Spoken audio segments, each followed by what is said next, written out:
Oh, good. Welcome to Table 58, Sarah. Welcome to Table 58. I'm Sarah. I am Sarah. Yeah, I'm Sarah. This is Marissa. We're both very, very sober. Yes, we are. We People do. get skeptical if you're happy when you're sober. Right, turn you up a bit. See, I am very deaf. I know I learned a new thing about you today. Oh, you better turn yours. Yeah. Blow my ears out. Right. So we do both follow a program, but that's not the main reason that we're here. You can find details of the program in the channel about section or in the video description if you're watching this as a vid. Um, but we're not here in any particular role or representing any particular organisation or group. This is just an informal catch up between two sober friends who are too far away to go and have a coffee. Fair warning as well that we might swear, mention God, might cry, anything. There's no topic is off limits except for what actually goes on or is said in Fight Club, because everyone knows that you don't talk about Fight Club. If you want to contact us, you can do so at pods at table58.org, or you can just leave a comment below. If you've got any topic you'd like us to discuss or question, or if there's anybody you would like us to talk to, for example, that could be cool. Um, there's also an audio only version of this on Telegram. That is at t.me table 50 / table 58, which is really low on data if you've got a dodgy internet connection. Um, so, whoever you are, wherever you are, whenever you are, however you are, we are very, very glad that you're here. So, Ding.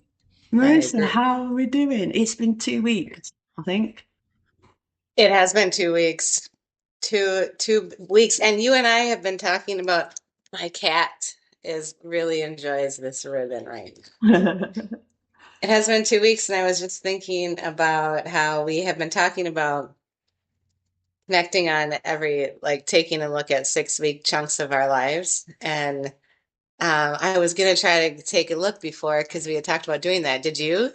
Yeah, I did. I Okay, I know. didn't even describe it. I want to hear about it. So then, what Sarah and I were talking about is that we're going to try to every 6 weeks sort of just look at and revisit kind of what's happened during that time frame, and just as an opportunity to start seeing ourselves in different ways. So you did it. Yeah, I did, but I'm a bit ashamed to report back that in No, that no, no, that's not part of this exercise. Okay, you could admit that you felt that way, but no in why? my journal. So Yeah. I look back in my journal, um, kind of roughly 6 weeks, and there's like nothing written in around that time. And the next entry is way late. It's like at the end of March that says, "Oh, I haven't written in my journal for for almost a month." So I scrolled back through our small group chat, and that was quite easy because there's not much in it to go back to roundabout. And on March the 11th was when one of our group had her case dismissed. And so I can remember the time now. I can remember that time. Had a court case dismissed, and then I can remember punching the air like England had just scored the winning goal at the World Cup or something. Yes. Yes. Yeah, and totally. then Same. thinking, oh, that wasn't very kind of zen. No. It was like a communal win. It was so cool. Yeah, yeah, that was absolutely awesome. So around that time, I think was when I didn't write in my journal much. It was I had loads going off, and it was part of that was going over to the UK to the Yeah. funeral of my aunt. I mean, I'm saying this so that I can kind of anchor me where my head was at the time. So yeah, it's right. I know I've learnt kind of loads since then. It does seem like quite a while ago now. Like what? But I'll, like, That's what, the purpose of this. That's the part we all what, want to hear, the big reveal. uh, right, I've learnt that, um, that AA isn't a one size fits all thing. And it's not suitable for everybody. I'm really learning loads about the history and the traditions. Um,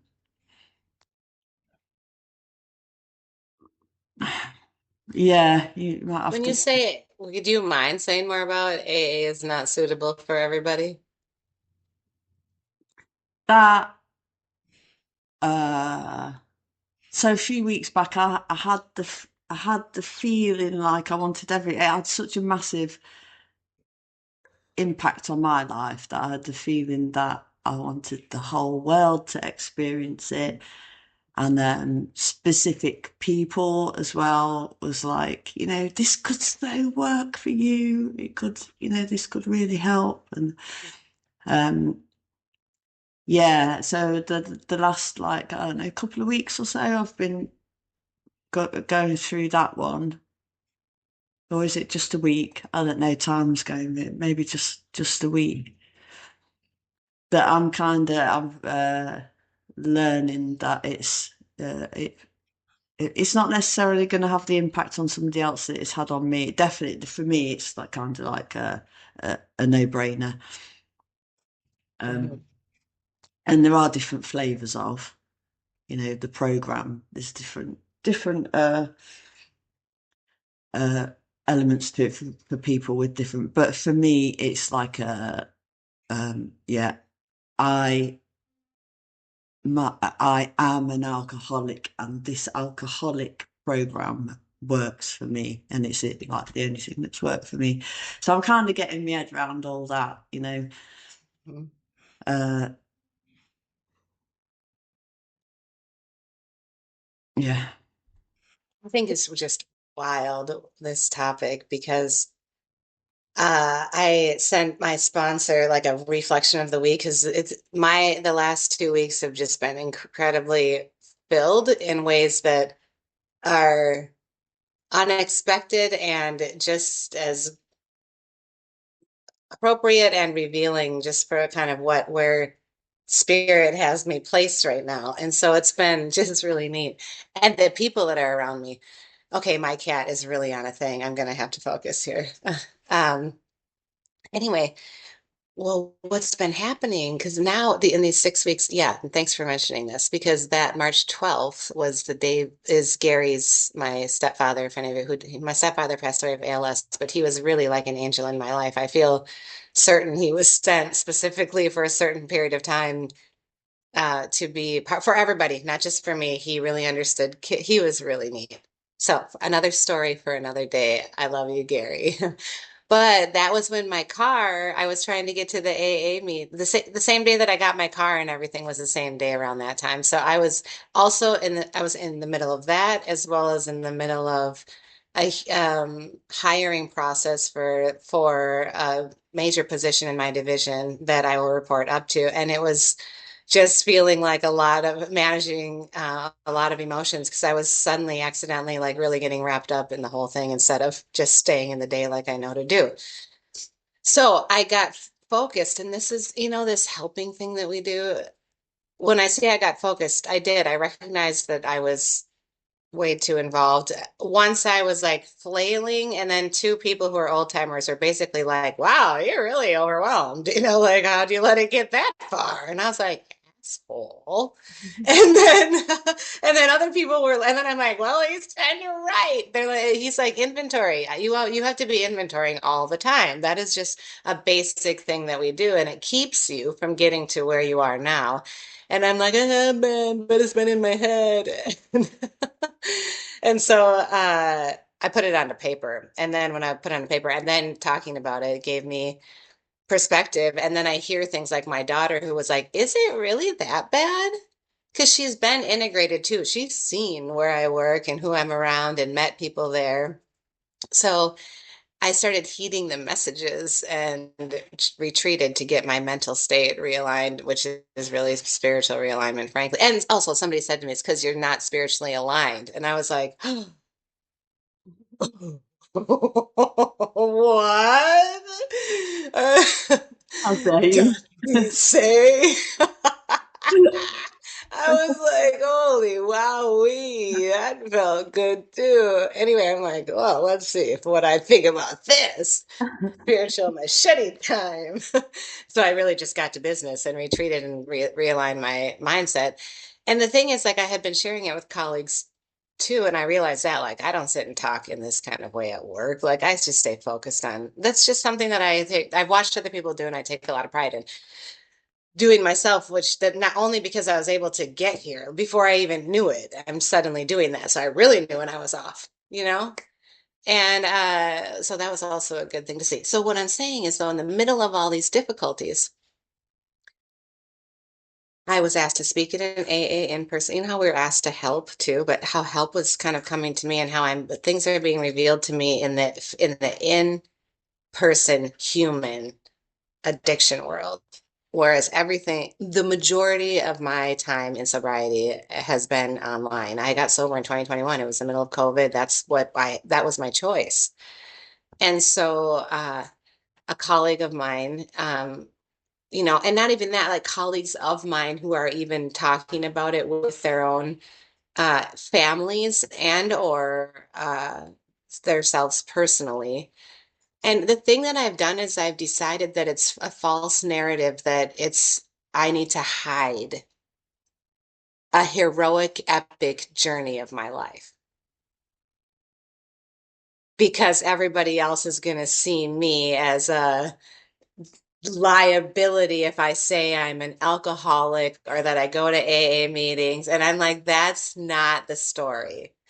And all I can do is publicly live it. And so I end up like saying something about him. I'm choosing not to filter. Instead of saying on purpose, it's not like that. I'm choosing not to filter and I'm asking to be directed. But it's amazing what it's been allowing people to talk about and discuss and see. And like, I just and how Marissa is destructing a false narrative so that really basically continues to perpetuate shame. And I don't think people know what they're doing. They're just following something that they believe to be true and think it, and they don't, and you just haven't been introduced to it. The same thing that we talk about, like get to know your neighbor, at least in the university I work at, and the people and the other and all this.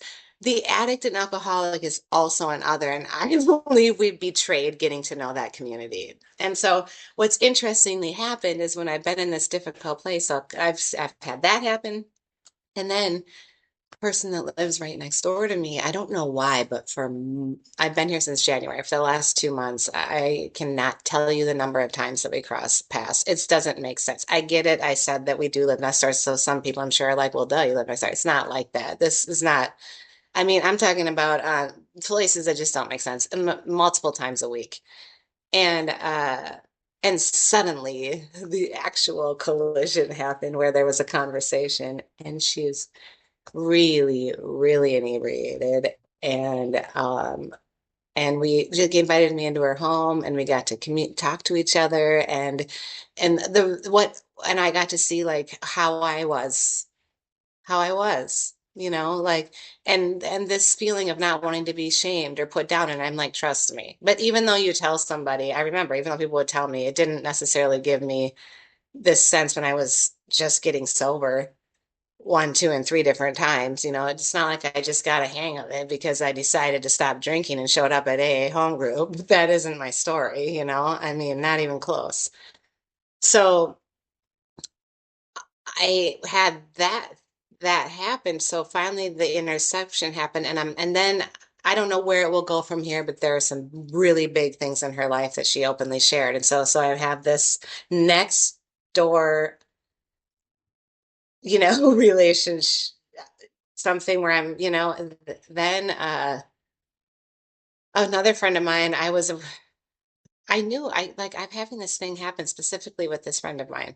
I've talked to him about him, Lucas. This is fine. So anyway, well, I just he's in a big like life or sort of circumstance and I would call it a tower moment that he's up against, and it really is coming down to should he go to treatment or not. Like I got there and he was even up on the balcony and I was like, and I looked through, I was like, oh hi, Lucas. I'm like, he's like, yeah, we'll just meet you out back. I'm like, okay, great. And I was like, oh, because he's known about the death, we've communicated along the ways through we're in the same community. So he's like, how are you? I'm like, I am doing great. I'm like, the things are just kind of coming to the place of, tying them up with bow ties and it's like just I'm getting aligned internally and things. It's really nice. And he's like, okay, I can really see it. And you are glowing. He's like, I am so sorry. I hate to rain on the parade. And I'm like, what do you mean rain on the parade? I'm like, are you okay? And he's like, no. And he has a past of he has a past as well, just like us. And so he asked me if we can go to a meeting on Sunday. And I was like, do you need to talk? And he's like, yeah. And he talked for an hour. It was a very emotional conversation. And it went from exactly where this like, them to, maybe I need to help myself right now because this is what I want. Like, what does he want? He wants a relationship with his wife and his family. The rest is noise. Then get to his stuff, which has been really become problematic. And I think it's interesting how early on also I couldn't get this one that we talk about. If everywhere I am, the problem is we have a pattern and listening to the communication related to the number of people who have cut off the communication, including now that there's been a separation. And so he's up against this big decision, and we're talking about the program. So I'm fascinated in the last like 6 weeks how it's gone from the whole like after many buildups to get to that one of of everything that was related to. So the shuffling, it's like it's not, I wouldn't even call it a shuffling. I referred to it as dominoes earlier, but it's like the end of the domino where it's like, all right, kids, but so this new thing is starting.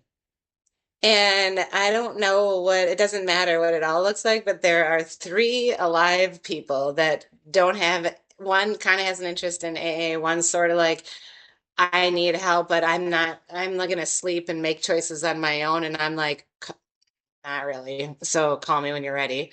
And the other one's like never, not even close to sniffing into it at all, except is very aware of my sobriety because I said, no, I stopped doing that. She's like, want to drink? I'm like, no, I stopped doing that a while ago after three DWIs and kind of this. And I'm like, so yeah, but not like that. I don't, not like this stuff, like it's just so, I don't know. Anyway, 6 weeks, that's which is actually, I got a zing. You like, okay, what are you gonna say? I want to see.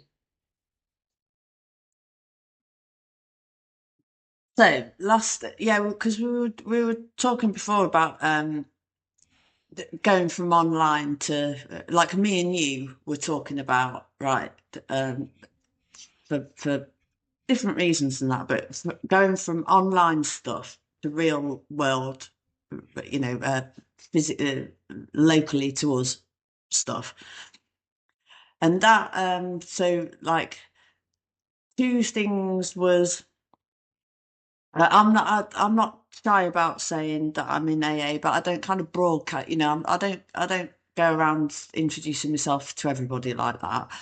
But there's a couple of people that I know have alcohol problems. So I've just dropped it out a couple of times, just to say, I go to a meeting in the town, you know, just so that they've heard it, so they know. So if they ever do want to talk about it, they know that they can talk to me, kind of thing.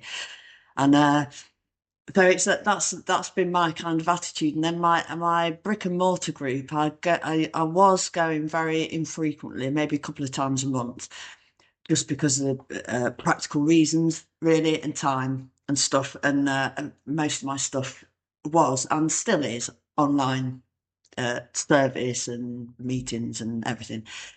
And then it just kind of clicked in this week that so I went to one a couple of weeks ago, and then it ended up that the person who was going to unlock the room and everything a few days ago couldn't make it, so she put on our group WhatsApp, can anyone cover it? It just turned out that I would be able to, so I said, yeah, I will. So I went chaired my first brick and mortar meeting, which was So cool. awesome. Yeah, last night it was brilliant. What did you chair? What did I chair? Nothing really. They got a format already, so I just went through Got the it. format. I'm just facilitating it, getting there half an hour early, and putting the kettle on and all that, Got it. Got it. and Got it. Good. and then yeah, just facilitating the thing. So, but the meeting was also yeah, it was excellent. But yesterday as well. So this is my first kind of duty at all in my brick and mortar group. Yeah. My first kind of service thing. And yesterday, uh, um, my neighbour's daughter was involved in a car accident that was I was able to go to her kind of 15 minutes away mid-afternoon because I was sober. I just thought about that on the way back as we are coming. So everything was okay, but there was, the cars were mangled up, and then it was like a couple of hours there, and she was in uh, shaken up and in tears and everything, and so was the other lady. So that was a couple of hours, and I was going to be late, or it was getting to the point at which I was going to be late to open up the the meeting in the early evening. So uh, everything turned out okay. And then when we were on our way home, she needed to go to the pharmacy to get some medications. And I just said to her, look, I'm not in a rush or anything, but I have a meeting in an hour's time. So I'll have to leave in about 20 minutes. Uh, do you have other things to do? Because if you do, no problem. I'll call somebody and see if somebody else can do my duty. The only reason that I need to go is because I'm the person unlocking the door and everything. Um, and she said, no, no, no, that's good. We can go straight back now and everything. So on the way back, I said to her, the meeting, I thought she already knew. It's Lauren's sister. I mean, they obviously don't talk. Lauren knows all about it. But I said, uh, the meeting that I'm going to, it's for alcoholics. And she went, really? She went, oh, really quiet. Yeah. And I said, and today I'm celebrating, no, tomorrow, it is today. Today. Yeah, I'm celebrating 11 months Yeah. with no alcohol. And she went, oh.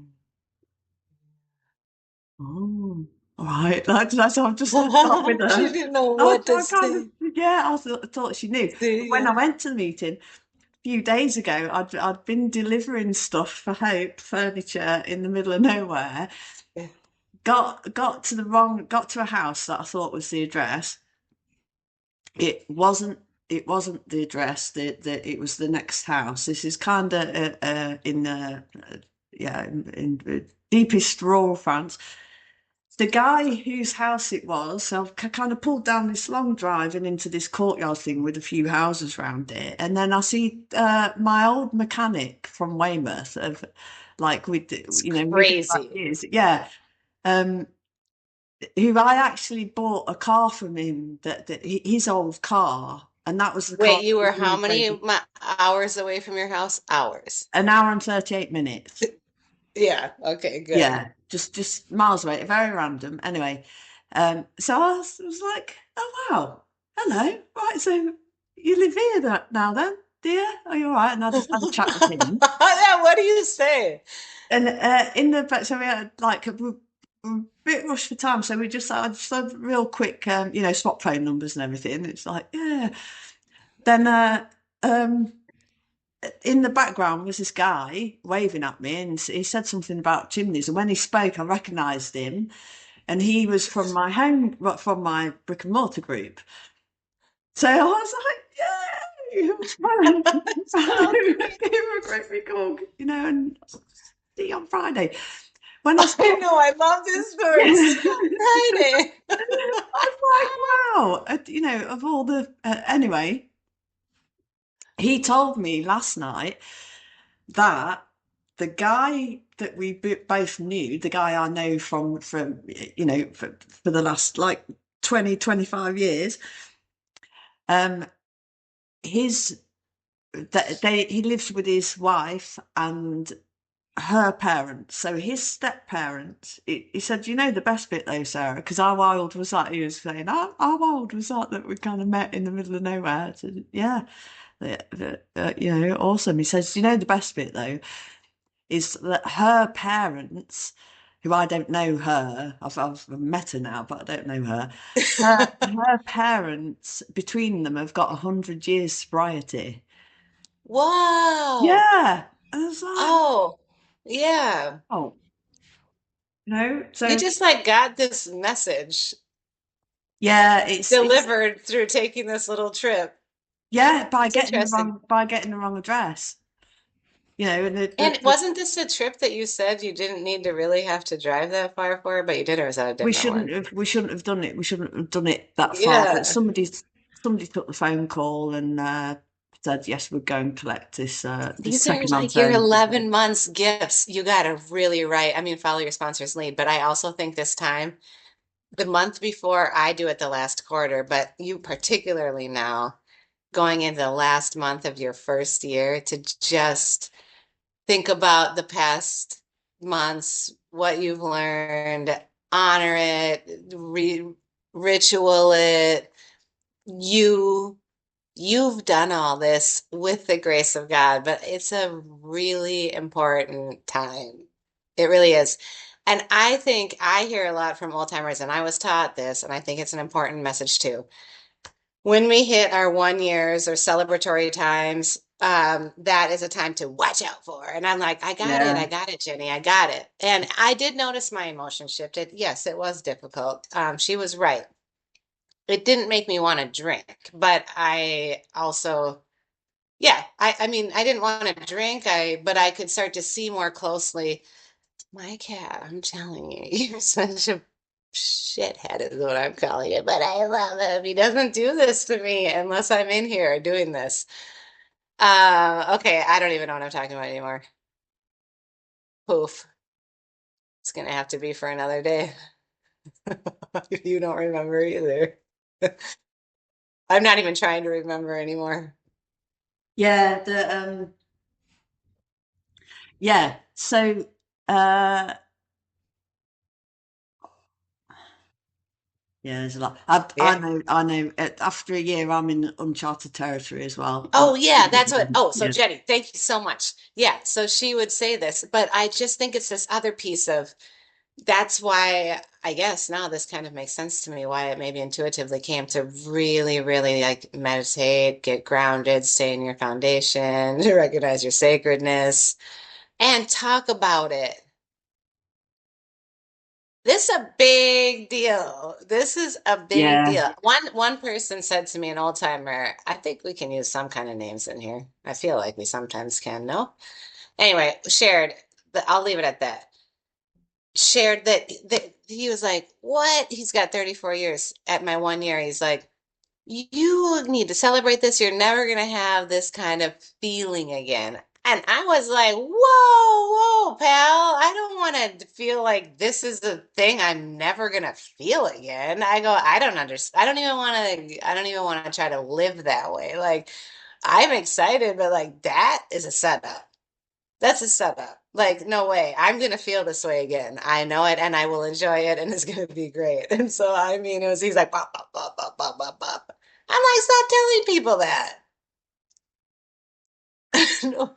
But I understand because what it does is it like actually teaches me to not take every moment to look at as intricately, as delicately. Like the goose photo I showed you, like every day to me is a little party. Why not? it's life. Why not live in it? I mean, it helps with a trudge because it is a trudge. It's a real fucking trudge. Yeah, yeah, So yeah. the more fun you have with it when we get to know each other, yeah, yeah. Yeah, what else Which am I thinking about the things? Which you got, I got to tell you this. So this is somebody in AA too, because you're talking about how you said when you ran into the alcoholic, and I'm tying this into the thread of how we kind of really haven't learned how to welcome the addict or the addiction person, but necessarily community.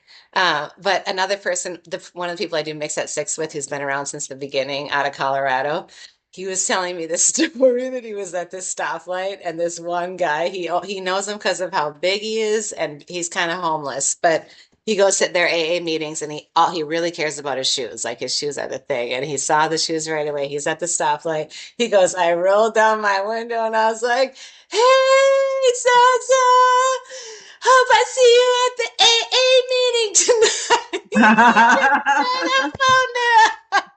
He's like, good to see you, brother. And I could see it all. I could see his window down. I know he would do that. I mean, he loves AA. And that's what I mean. Like, I feel like that at St. Kate's. I feel like that here. Like, I'm sort of getting the attraction, not promotion thing at whole new levels because if I don't act like that is real, because it's not, then it goes fine. Now, until I figured it out, though, I had to stack a whole bunch of days to get to the understanding of what things are. Like, I would have, if I would have gone into this thinking, I had to wait 5 years for something. You know, I've said this before. I think the one day at a time is like the brilliance of the one of the biggest God of your understanding and one day at a time. I mean, and third, I would say that when I'm upset, it's my responsibility. Brilliant, brilliant. Social justice to the max. Did you see Work on that? myself. See the photograph of the trike? Yeah, I did. That thing was amazing. Yeah, look at Yeah. that, baby. Did, did you get a ride? No, but I'm gonna next time. I had a good chat Good. with bloke. Yeah, so he's not doing it in secret. He's the guy that unlocks the room for the French lot. The meeting next door to us, we're English language speaking. Then there's just as we're Okay. ending, they start, and that thing. So we're finishing off our meeting, and he's right outside the door. We've got the door open and that because it's warm, and then boom, like Yeah. sticks to the ground. You know, and he does that every week. Apparently, he pulls up. I've never seen him before. Like, well, look at that. And so everybody knows that he's arriving the whole town Yeah. for in. Uh, Which meeting yeah. did he go to, the English or the French? Me, No, the motorcycle the person. motorcycle's the French. So it was French. really nice. We could actually say hello, you know, and I got to meet them. There's then two guys, they're still waiting for the others to arrive, kind of thing, as we're locking up and leaving. But yeah, say hello and introduce yourself, get their names and everything, and yeah, that was really nice. That is Yeah, really nice. amazing bike. So, question: if somebody says thank you to, is like this is an autistic question now, right? If somebody says thank you, how do I respond to them? Artistic? Autistic? Not autistic, yeah, Oh, we're autistic labeling our question. question categories. Yeah, this is coming out of that one. Okay. Oh, I see. I see. If somebody says thank you in a sincere, not just thank you for holding the door open or something, but if somebody says thank you in a kind of a sincere way about something quite fundamental, what do I say? You're good at phrases and stuff. Because my thing is like you're welcome or it's nothing. In French, it's de rien, nothing, it's nothing, or je vous en prie, or je t'en prie, which basically means you're welcome. So it's like a, you know, like you were talking the other day about if somebody's making an amends to us, and like so my instinctive reaction would be to say, no, you don't need to apologise. It's fine. Or but it depends what the circumstance it is, but usually if it's something that no, I didn't feel uh, that needed an apology, it's fine. It's totally fine. And then you were talking about allowing somebody to be able to do, allowing somebody the space to be able to do that.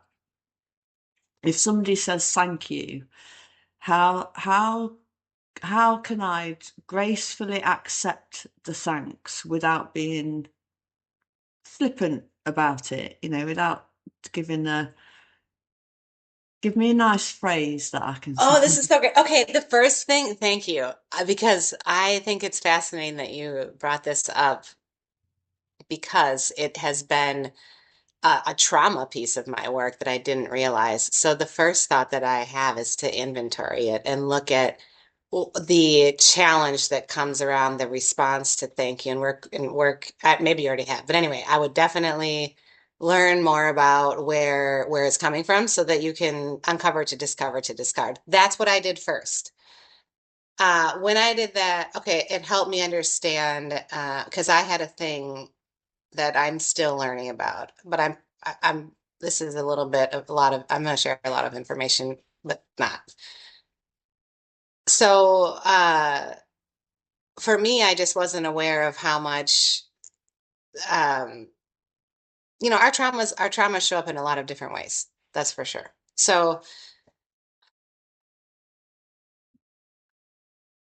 my whole mind wants to take me on a million different places right now, and I'm like, where do you stay steady in this? And so uh, I don't know. I need to pause for a second. Just give me a phrase. Just give me the answer. Just tell me what the answer is. Okay, wait, think about you first. I need to pause for a second. God says so. Okay, here's what I do. And then all I do, you're like, dude, just tell me. I would say in that circumstance, if somebody said they wanted to do some amends, for example, I would say, oh, oh, that's the reason. Okay, I would say, thank you. I said, that's wonderful. Okay, I'm looking forward to it. I really appreciate that you want to share that with me. And it means a lot to me that you even thought of me. A lot of times, less is more. There's not much to have to say. My point in saying all that is that I had to figure out what was twinging me because that was allowing me to open up there's parts of my I believe this is tied to energy too, and my masculine and feminine side, and how I've done a lot of work here. So and how I really lean into my masculinity much more than my femininity. And that is also relatable to the environment around me. And so this is very complex. This is a whole nother conversation for another day. When I said I've been doing a lot of work on this, I mean like a lot of days have been stacking up to help me see what the story really looks like behind all of these pieces that relate to me coming as fully as who I am in my softness too. And I think responding to gratitude is part of that. So even if I used to cry when I got a gift, I didn't know what to do. I just felt like, can I please go away? I don't want to open it. I just don't even want a gift. So it's Yeah. kind of like I just don't want them. But now I'm just like, oh, thank you. Okay. But it also helped me that I had got when I had circumstances in my life that made me difficult around giving and receiving. I used it as an opportunity to teach, like Kay, how she swooped in and started recognizing that I really needed a hand with even food in my fridge. And I would say to her out loud when she brought me some things from my kitchen, and she was just standing there looking, and I felt like I was doing something wrong because that's my context. I'm inspected for everything I did. That's what happened when I grew up. Everything I was inspected for and critiqued. And usually, most of the time, it was do it again. It's not good enough. And so I'm just like, God damn, does anybody get an A? Does anybody get a plus? But so anyway, the thank you then became, yeah, just now I can just be like, and you wouldn't believe it. People are like, wow, your gratitude I love sharing things with you because of your gratitude and the way you receive. And I can't say this to people today because it's kind of strange to be like, if you had any idea how far I've come. So I'm saying there's hope, and I really do. I didn't mean to like go down I don't know, I got to put a pause on this, but basically that's what I would say. That's really an honor. Thank you. Where do we meet? And the other thing, less is more. All I have to do is listen, especially with an amends. In general, no, I don't mean this, but just listening. Listening is an art.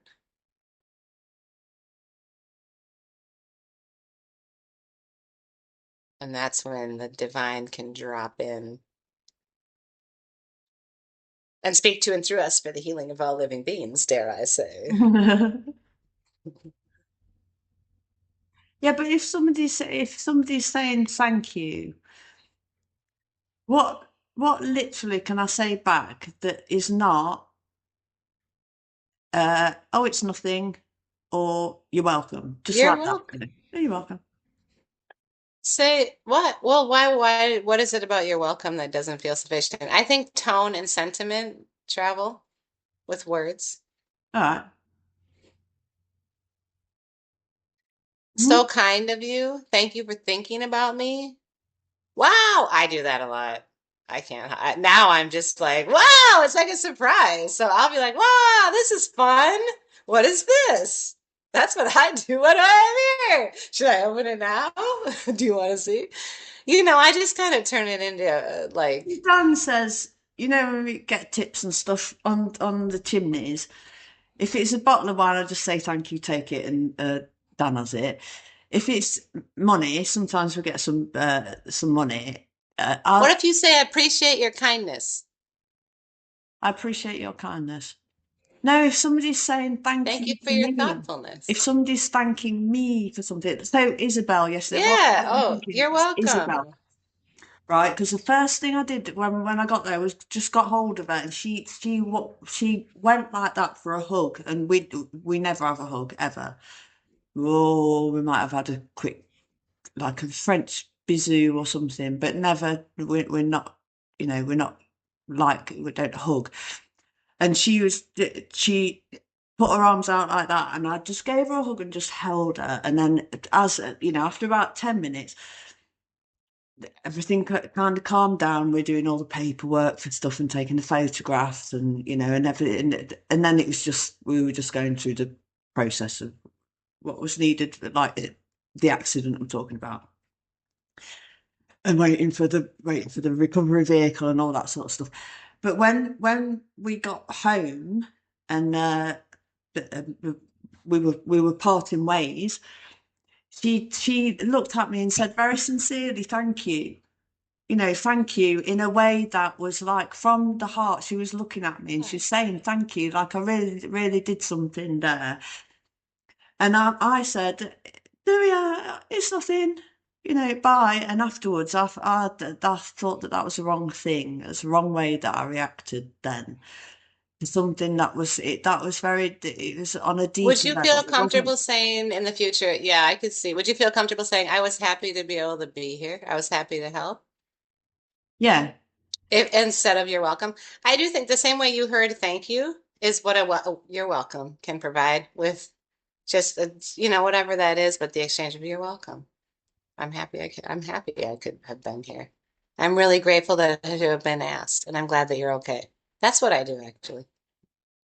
Say what you mean. You know that you mean that too, actually. You are grateful you were asked. I know you are. yeah, I am really I very know. You're happy. like, really, that's what I mean. Like, a lot of people maybe aren't, and I'm not here to speak to them, but you happen to be one of the people that really would want to be relied on in a circumstance like that from your friends. Like, it would probably piss you off if you weren't considered. And that's the kind of thing I think is huge to convey. And it's okay to say, like, of course, this is exactly where I would have wanted to be, and you're welcome.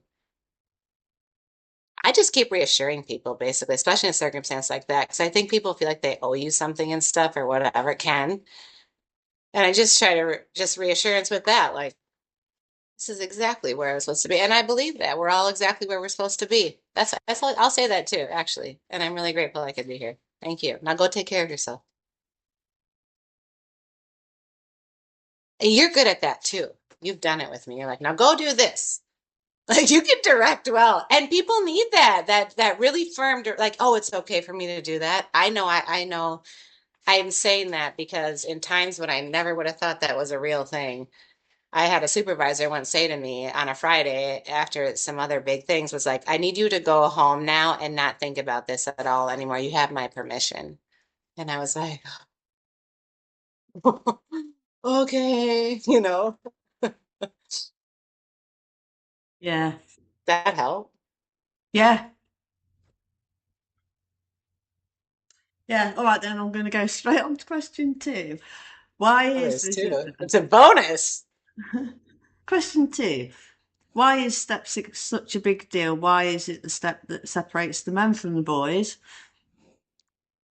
When it's all it is it it's just wanting to give our shortcomings, our defects, defaults, whatever, wanting to give those to God. Isn't that just a really easy, straightforward thing? Yes, of course I want you to take all the shitty things about me. Yeah, but this is a relationship. I can't just ask God for something and not have the will, which willingness is step six, actually, too. In addition to what you said, it's willingness. So if I'm giving something over to God, then I'm willing to do what's required of me. It isn't simply, okay, I want to pause all the time. I don't want to be impulsive anymore. Poof.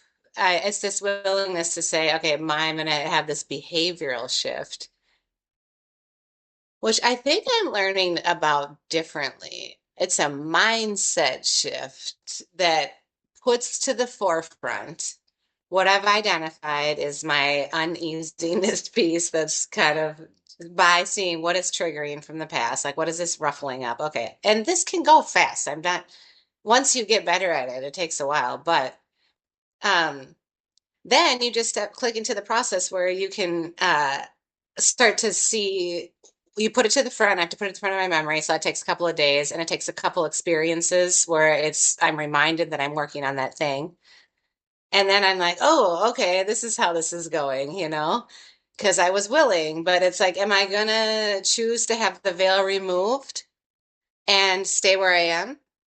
Or I'm gonna choose to have the veil removed and then move? That's what I think is why. And I can't tell you like how I have to practice prayer and meditation so much because I'm like, wait, it says to do this. How come everybody isn't doing it now? And then I'm like, oh wow, this is yeah, yeah, learning about the It's trudge. like when you did what you said at the beginning about the cycle and everything, and coming to the end of one and everything. The thing that's scary about the what am I thinking of? John, right? So my point of reference is the Bible, right? That's my thing. Is the guy? The guy at Bethesda? I think it was. But there was like there was a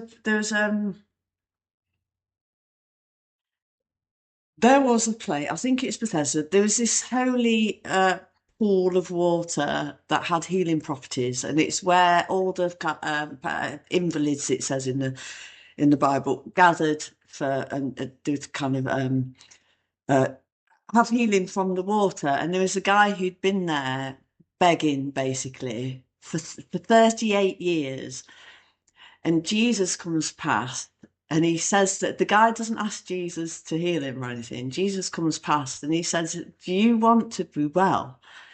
To the guy. And the guy says, there's nobody to carry me down into the. He talks about the water swirling, so there might just be a time when the water's more healing or something. There's nobody to carry me down to the water, and every time it's my turn, there's somebody goes in front of me. So he doesn't actually say, yes, I want healing. And Jesus says, right, get up, stand up, grab hold of your mat and go. And the guy does, and he's healed and everything, and grabs his mat. And the Pharisees see him later on. The Pharisees see him carrying his mat and tell him off because it's the Sabbath and you're not allowed to carry him. This is silly. You're not allowed to carry that mat on the Sabbath. And he says, well, but this guy just said to, pick up your mat and walk and everything. Who was it? And he doesn't know. And then later, he doesn't know who it was because Jesus just disappeared in the crowd. But then Jesus sees him again. And he says, right, don't sin anymore or else something worse will happen to you. And then the guy recognizes and he dobs Jesus into the Pharisees, saying, it was him that healed me, because the Pharisees are trying to get him because he's doing stuff, he's doing miracles and things on the Sabbath that you're not allowed to, and it's part of how he gets crucified and stuff. But the guy is asked, "Do you want to be healed?" And the guy's been there for 38 years, man. Mhm. Right. And he's saying, he doesn't say yes or no to it. He says, well, I can't because I've got nobody to carry me down to the water. And, there's always somebody in front of me. And it's like, basically, no, I don't. And Yeah. the thing that when I can remember like learning about that and thinking what the scary thing is it's new. There's, there's a new life then, for that guy. The guy's had 38 years, he's Yeah. had his It's a routine. He knows what he can it's a get to this place. transform. Yeah. He can beg or whatever, ask for alms, or is it that's how he's doing his thing. Does he really want and the what do we call them? Yeah, defects of character and things. Well, all right, for me, if it's something like uh don't thieve or stuff, then yeah, I'm ready to give those away. Don't I'm ready not to do that, or not to tell lies, or stuff. But do I really want the new life that comes with defects like Yeah, shyness? because you know what, how fucking it's hard because you have to practice the things like not looking at things you really feel like you want to look at that are really not any of your business. I mean something simple like one of the classrooms when I was in high school, for example, they had windows, and one of the teachers or a couple of them finally put construction paper up so you couldn't see in because it was causing distractions for some students that either wanted to be disruptive outside of the hallway or and I remember that that just really bothered me a lot that I could not see in that classroom. And I'm like, this is weird. That shit should not bother you. There is not like, what is that? But so really learning how to keep myself out of things. Learning to let God be the director, like, oh my good lordy, like actually asking myself what my intention is before everything I do. And then as my sponsor tells me, it's not just noticing the thing, you have to actually do it. Like I just said, once the veil's removed, it's like, are you gonna, of truth, which choice are you gonna make? And for how long are you gonna keep making the opposing choice, especially once the real veil, like once you've had your first, like really understand. I'm not saying that the first one wasn't getting knocked around, but kind of when you're done getting knocked around and you have your first, like, oh shit, I'm doing this? Anyway, it's quite intriguing, that's for sure. Yeah. Do I really want to know? Yeah. You Yeah. do want to know. Sometimes though, I accidentally start to feel like this is like an impossible, an impossible uh, thing we're taking on. Not for me, like it's a way of living for me, but it's just one day at a time. More will be revealed. That's what I think though about step 6. What do you think about that? I also think step 3 people make sound way easier, kind of how you described step 6 to be like, well, it's kind of pretty easy. You just give it to God. People will do step 3 like that. Like all you have to do in step 3 is just say, I'm ready to have God remove me of the bondage of self. No, it means that you're ready to be rigorously honest with the person you're working for. You must be, I'm like, no, because in order for step 4 to actually be effective, I would need to know what it means. It does not mean just saying it out loud. Although I really do understand this. It sounds like I'm standing my rigidity of this, which is not. I really think there's so much to be said for our own, the God of our own understanding, the cycles that we go through around getting a handle around our sobriety. I do not like hold the reins on these in real life today. Like, and I can tell you from that example, but I do believe we all need to go through the things we need to. And when it's time, it's time. But until further notice, we stay like this, connected your journey is supported, Eileen, in, and it's not mine. It's not supposed to look like mine. It's not supposed to look like mine. Of course, we'll share similarities, but I can find sometimes that, and I know what's worked, and it really does work. Like, I wish step six actually felt like something that we gave a damn more about too, because it really comes down to this, the commitment to if I am uncomfortable or acting out of character, it's my immediate click. I need to knock it off. I'm not hurting. Like there's not a reason I can think of ever to be mean to anybody. There's different ways to say things. There's just really, there are. And there's always a caveat, anybody can come in and do that. I get that. But I'm just saying, like in general. So being responsible to ourselves takes a big task and commitment. I don't understand why. I'd like to have that all be unwound. Like yeah. It's time for some love. It's just like we take ourselves way too seriously right now. I like it. And my joy, I said this when we started this podcast, this is a real thing. People are like, what's she on? I want some of that, or like looking, or like, well, that was in Lincoln when somebody said that. And people scoff me, want to be skeptical of my joy. And I'm like, take whatever angle you need, buddy.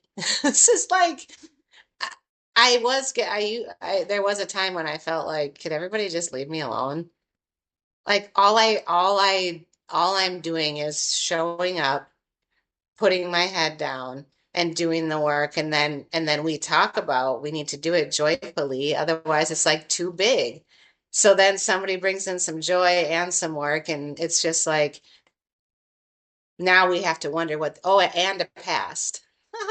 Oh, now what are you up to, young lady? Have you relapsed or whatever? You know what I mean? Like it's just like that's a personal problem for somebody else's today, thank goodness. Yeah.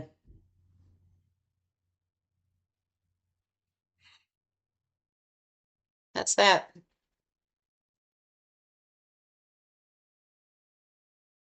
Yeah, just That's that. We could talk forever. We're gonna go talk about rigidity in a second. yeah, and then I just want to like shout out what's the title of Michael Singer? Untethered Soul. Yeah, book. The Untethered Soul by Just Michael Singer.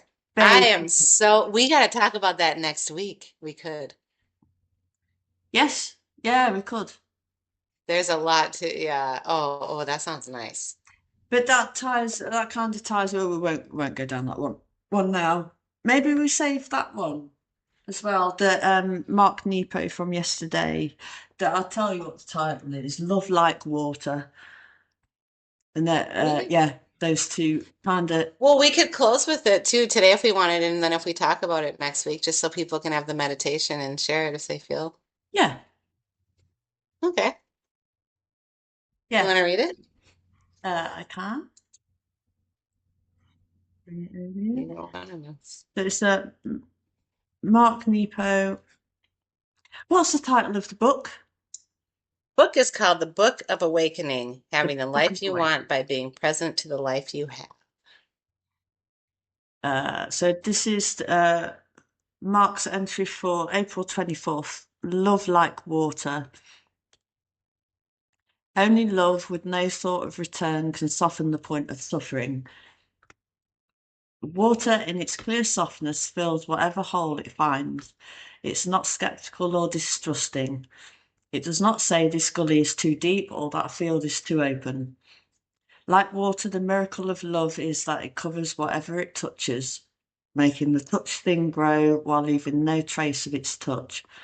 True, the faces of shores and the arms of cliffs are worn to the bone, but this is beyond the water's doing. This is the progress of life of which water is but an element. Most things break instead of transform because they resist.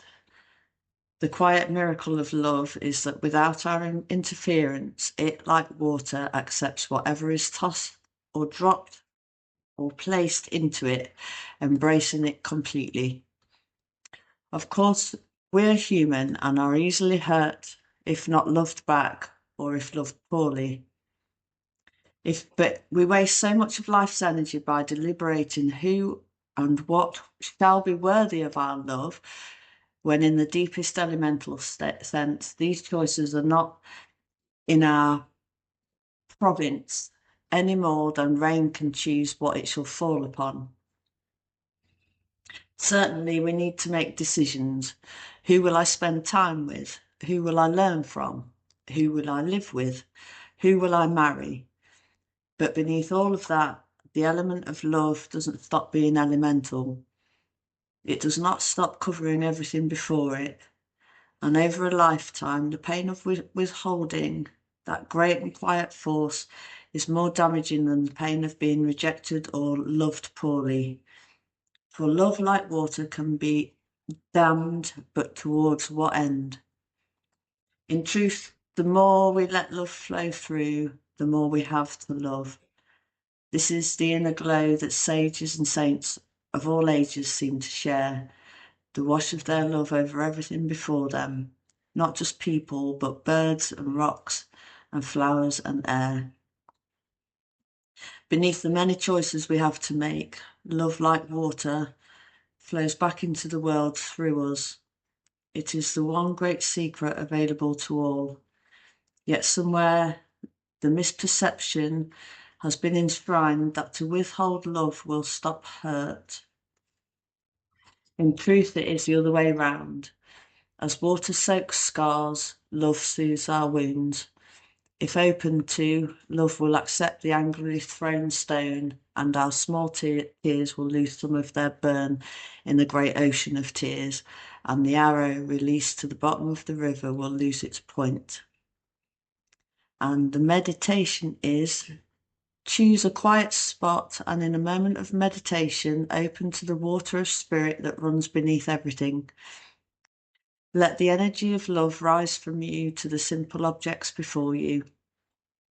Feel the energy of love in the air surrounding the chair or cup or pencil or piece of broken window. Imagine you are the broken window or pencil. Feel the air on your skin of glass or wood. Look upon this one single object the way you would a lover. Without naming this, just feel the intensity of attention coming from you with no particular place to go. Very nice. Yeah, beautiful one. Your favorite word, love. Yeah. Did this bring some tears to your eyes? Yeah, it was Oh, good. You're still working on your big thing. They take a look at it. Aren't they nice? Dates. yeah. Yeah, I'm really happy for you, Yeah. actually. All right, good stuff. I'm grateful that we had Okay. this. So We got to let's wrap up. You yeah. ready? Yeah. Bye for Bing. Thank you, now. everybody. Go get them out there. Use your spiritual machete if needed.